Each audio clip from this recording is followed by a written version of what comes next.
but it is almost as tough with something that's much simpler, and that's CNG and diesel. The American marketplace has been pretty adverse to diesel for decades. Now with the amount of natural gas that we have on this continent, you would think that cheap fuel would be the thing people would gravitate to very quickly.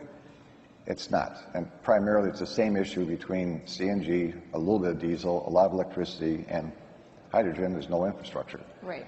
So it's the chicken and the egg situation where you want the infrastructure to have the car, but you need the car to justify the infrastructure. So we're watching a lot of ways to develop that. I think it was mentioned in the prior panel. Mary got into government's role, government's obligation to be engaged in infrastructure deployment.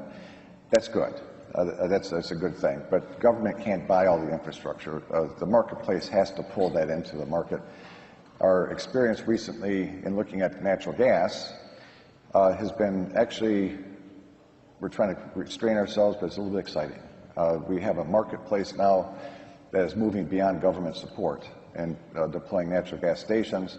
That's generating interest in natural gas vehicles. The group of, what I think about 20 or more states right now pooling their fleet buys into uniform, or the same bucket, so we can all look at, can we actually produce vehicles to sell into that market and grow a market. We think is really exciting because why? It's the market pulling the technology. That has to happen with electricity. It has to be pulled. It can't be forced. And if we get to hydrogen, fuel cell future, the market has to pull it. It can't be forced.